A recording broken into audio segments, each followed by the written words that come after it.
Well, Sadie, thank you very much for coming back to join us again for more of the Jerry Anderson podcast and another press of the Randomiser button whenever you're ready. Now, there's been a lot of talk recently. People have wanted Stingray for quite some time. So, do you feel confident we're going to get Stingray today? I think maybe it's going to be the day. You think today's going to be the day? Well, look at that. Hey! We finally have some Stingray. Craig Morris didn't get any. Sadie does. And the episode is Secret of the Giant Oyster, which has some lovely music. Sadie, your dream has come true. Thank you very much.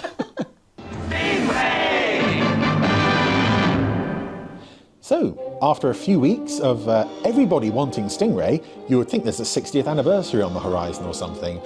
We finally have a bit of Stingray. And this is an episode that I had good memories of up until I rewatched it on Blu-ray last year.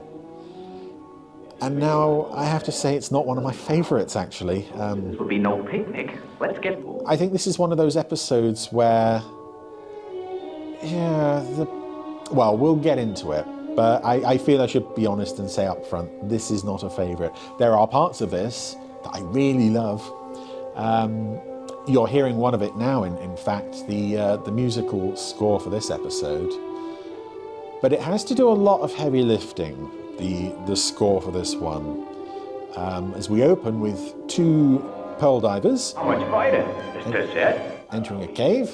But I don't see any. Give yourself time, Kingsland.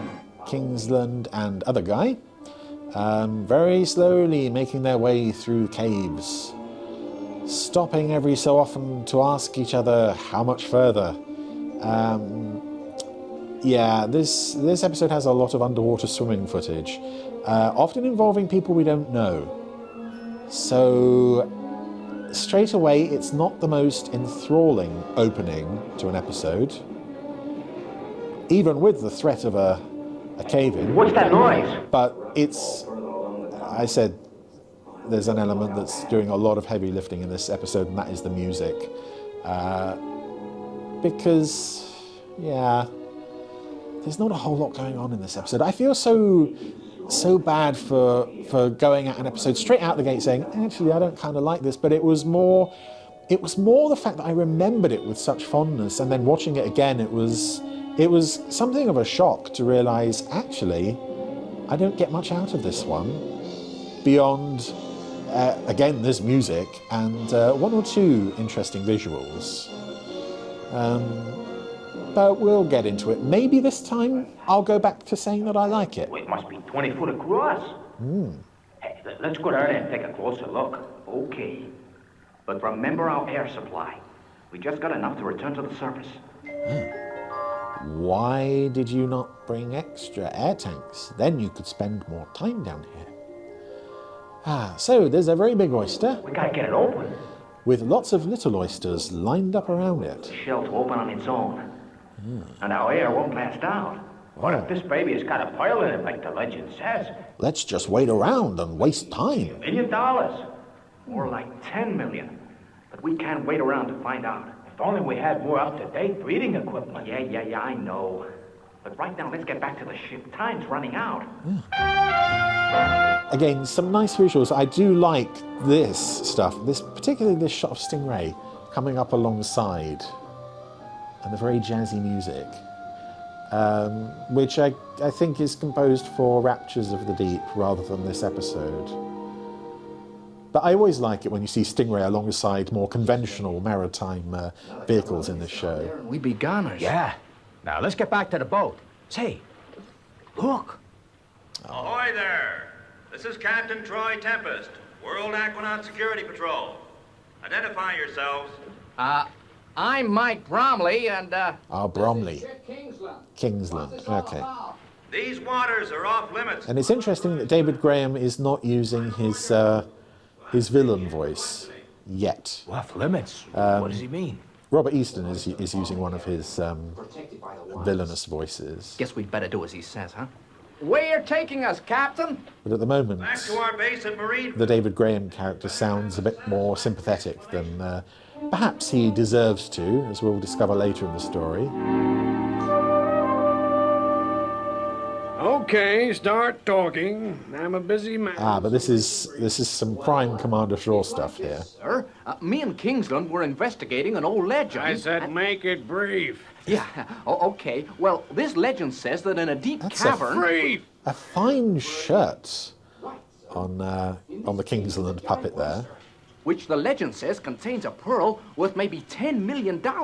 Well, we haven't got the right equipment to get the pearl. Troy, get these guys out of here. You know we don't sponsor treasure hunting romantics. But, sir... Except for that time where you and Phones went underwater and found a load of treasure. Radioactive isotopes, this could help us. Oh yes, that's a casual reference to some off-screen world building, really, for the Stingray universe. They used crushed pearls in reactors. And as soon as Shaw hears that, he's all on board with this scheme, you know. And I find it is a subplot for this episode, really, in that there's a bit of an ecological angle. Everyone is very keen to get the pearl, either to make money or to use it to power a reactor. Everyone except Marina. Hey, you don't look too happy, Marina. Oh, she's got her frowning face on. What's wrong, Marina? You don't usually act like this on a mission.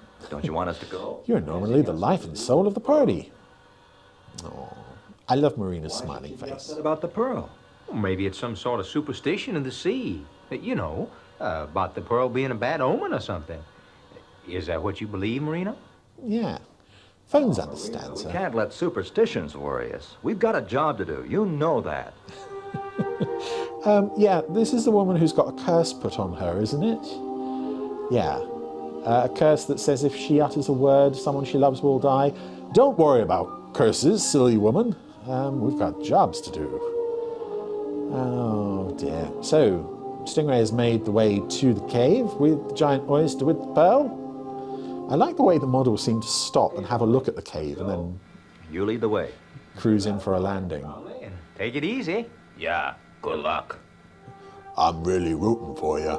Oh, Marina's still upset. Our superstitions, too. We have to learn to live with them, that's all.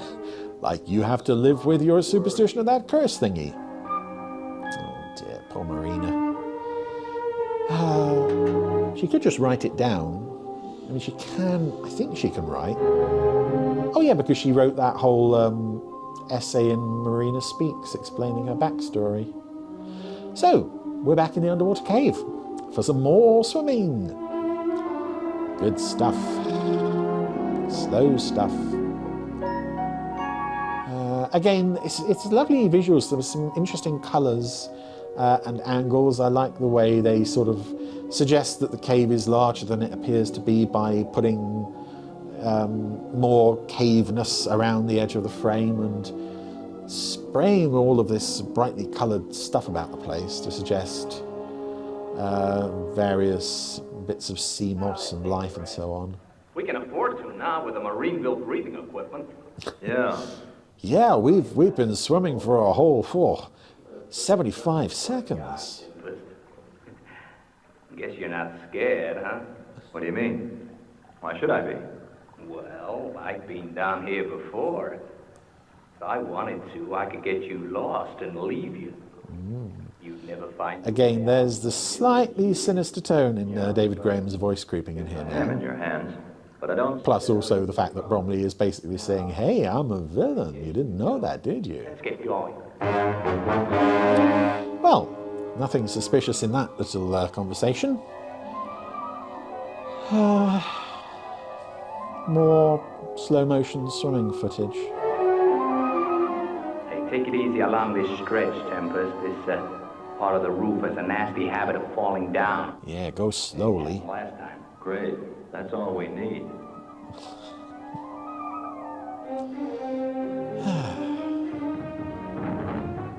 The roof! It's giving! Speed up. Keep going.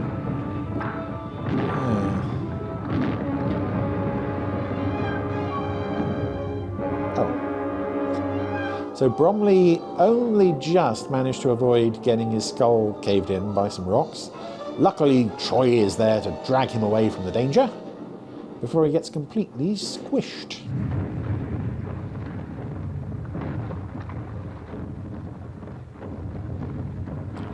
Well, something nearly happened there. Yeah, I guess so. Does that mean they now can't go on? Clear. Forget it. Now, let's see how bad that rockfall is. But it'll take too long. Our air won't last out. We'll have to turn back. Who's scared now, Bromley? Come on, let's get working. Yeah, I don't think they do much of a good job really establishing how long this tunnel is. I just get the feeling that either the tunnel is really short and everyone is kind of whiny, or the air tanks are basically almost empty to start with. That's a good hour's air supply. Okay. We'll have to work fast. So they are trying to suggest that this is taking much longer than it would appear to on screen. We're here. Follow me. But you said we're here, so, you know, where's the pearl?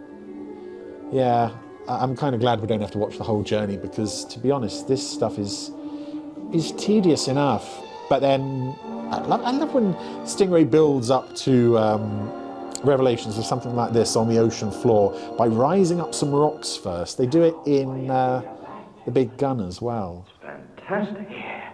And those smaller oysters. I've never seen them line up like that before. They're in a kind of pattern, like soldiers on parade. Now we've just got to wait until it opens. And it better be fast. We've got about 10 minutes before we have to start back to Stingray. Does everybody buy their air tanks from the same place? This shallow breathing seems to be in order here. But the music suggests that the Oyster is about to open up. Come on, my beauty.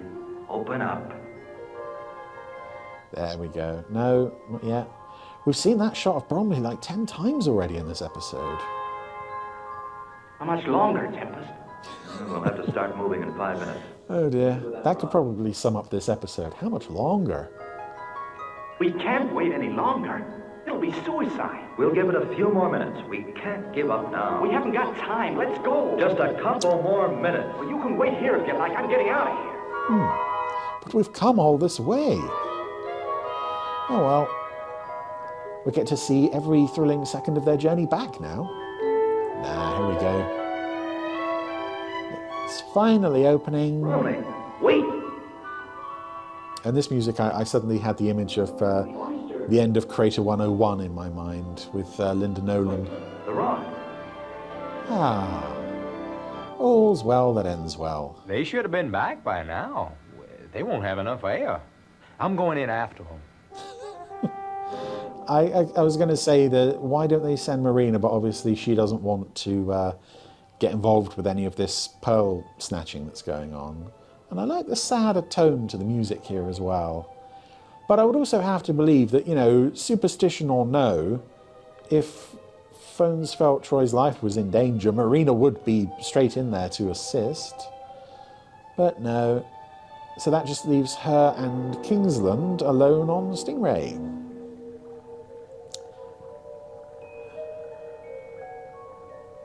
This is one of those episodes where every piece of music is reminding me of a scene from a different episode.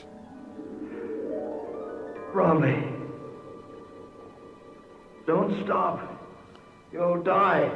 Yeah, Troy's already carrying the pearls, so he can't stop for Bromley. Yeah. Again, I'm wondering if this is something that the aqua sprites or the sea bugs could have helped with. Maybe it would be too narrow for the aqua sprites, but the sea bugs, you know, it would have got people through there quicker. But this episode isn't really interested in, it doesn't really value people's time. Looks very nice, sounds spectacular, but there's a lot of very slow underwater swimming scenes, which, yeah, I mean, it's generally accepted in live action productions that a lot of underwater swimming footage, if you've got that in your film or show, you're kind of facing an uphill battle to hold your audience's interest. Phones is here though, with, see, he brought enough extra air tanks for everybody. Good old Phones. I'm glad someone's got their head screwed on. Guess Marina was right. This pearl's got a jinx on it. Well, no, not really. Not yet. Boy, hang on, I'm coming. Didn't he just go past that rock? Here, Troy. Get to work on these. Thanks, Phones. You came just in time, I guess. I mean, I might have been about to make an amazing recovery and save both our lives, but I guess your help was invaluable. Guess it was worth it. Thanks. I guess. Elias, Phones. Oh, forget it. Tell me, do you feel okay now? Yeah, I guess so. So Marina's entranced by the pearl, Back to Marineville. and now it's time for... See this beauty. Not so fast, Tempest. Oh, yeah, we got a gun, see now, Tempest. Kingsland. I guess you weren't smart enough to figure out plans. I like the sort of red, streaky curve on You're it. crazy. But yeah, these two are villains. By playing it straight. 10% of the pearl's value will be yours. That's just not enough, Captain Tempest. We want the pearl. Don't be a Well. fool, man. Listen, Tempest saved my life in that cave. Give him a break, Kingsland. Don't tell me you're going soft, Bromley. This was your idea, remember? Why, the full value of that pearl, I can buy all the ugly shirts in the world. Tempest, help me. Let him go. They can't do us any harm. Not out there in the ocean. No, I guess they can. Oh. Okay, so Bromley just saved your life. Oh, it's all nice and cozy. There. Just get this straight. I am not leaving this ship. Get smart, Tempest. And the puppet playing Kingsland, I think turned up a few times in later episodes. Was he behind the bar in the Blue Lagoon Lounge, mixing drinks? But I'm not sure about the other puppet. I don't remember seeing him again. But here we go. It's possibly, well, almost certainly one of the greatest pieces of music Barry Gray ever composed for the series. Let's say that up front. Used extensively through this show and Thunderbirds, and is such a favourite, beloved by fans all over the world. However, I do find this sequence just a wee bit silly. In fact, I kind of wonder if the sort of music was had a note against it saying, please make this as good as it can possibly sound, because the visuals are a bit goofy. Got these tiny little I need it later. fleet of sort of chicken nugget things getting up off the seabed and flying through the tunnel out to Stingray. I mean, the imagination on display here is quite something. It's a striking image, but just the visuals of these tiny little oysters. We figured out these controls. Yeah. And the fact that they all bank and weave as a single unit, which of course they would be because they're probably all attached to the same thing. Chances are they'll be. Yeah. I find the music is just, one of the greatest bits of music ever composed for the series. The visuals, I don't feel quite do it there. But it is a nice image to see Stingray getting gummed up as all these oysters attach themselves to the rotor at the back. And I suppose it is fun in a sense that you have here essentially a mystery that never really gets resolved or explained. Are each of these alive, or are they working as a single mind? Are they controlled by the giant oyster? Worked out? Say, what's that noise? Relax. There it is. There's that Gordon Tracy line. Relax. Well, yeah. Oh, dear. Here we go. Stingray is now covered in oysters. Can't move. We're not moving. What's wrong? Marina has seen everything. She understands where the oysters have come from. Now it's back to tell Troy and Phones. Yeah, it's... I don't know. To be honest, I hope I'm alone in feeling that the visuals in that sequence aren't 100%. She's trying to tell us something. She seems What to is want it, us to go girl? down. Yeah, but the music, obviously, you can forgive any sin in this episode. Even swimming sideways. Because the music is just wonderful. And I think possibly Stingray has the greatest overall soundtrack of any Anderson series. There's the March of the Oysters, there's the Big Gun theme, there's the main theme, and there's all this stuff that was just reused again and again in later years. Oysters? But why have they gathered around Stingray? I don't know. I've never seen anything like it. It's as though they've been attracted by something. Yeah. Phones. Come on. I've got it. Yep. A giant pearl. Yay, he got Maybe that. you're right. But one thing's for sure, Bromley and Kingsland are bottled up good. Ah, well, who needs them? Is this where they take Marina back to the surface to ask her a question? What are we gonna do? I'll try the hatches. You keep on panicking. The hatches are jammed. We can't do a thing. We're entombed in here. Wait. Tempest. Maybe he can help. Yeah. Get him on the radio. He's gotta help. Okay. Stingray to Tempest. Can you hear me? I've often wondered about that prop just to the left of the right of Bromley there. It almost looks like a car radio of the time. So what are we going to do? You got any ideas? I guess not, Troy. I reckon there's no way of moving those oysters. Yeah. Guess that pearl's causing all the trouble. I've got it. Maybe if we get rid of the pearl, the oysters will leave. It's a chance. I guess Marina would know. Yeah, but she can't hear us down here. Take her up to the surface phones and ask her if it'll work. Okay, Skipper. Yeah. Again, there's a lot of padding in this episode, and some of it is to make the story work like there. They can't talk to Marina underwater, but it's very slow. I don't want to not like an episode of any Anderson show, but this one, it's been a long time since I've felt an episode kind of fall from grace in my rankings so extensively as this one did. And back to Troy. The pearl's ready to go. Good. While you're there, you can put your guns in the tube, too. Oh, Marina figures it will work, Troy. Great, Phones. Let's hope she's right. You all set, Bromley? Yep. Okay. Operate missile launch controls. I love how Bromley knows all these controls. I mean, admittedly, a lot of them are labelled. So, Pearl has been returned to the sea, expelled from Stingray. Now, let's do some waiting. Haven't had enough of that in this episode. Here we go. Ah, dear. Yes, it's a silly image. I don't know if it's the fact that the scale, you really sense the strings that these little model oysters are attached to. But now they've removed themselves from Stingray, they're attaching themselves or clustering around the pearl from the giant oyster.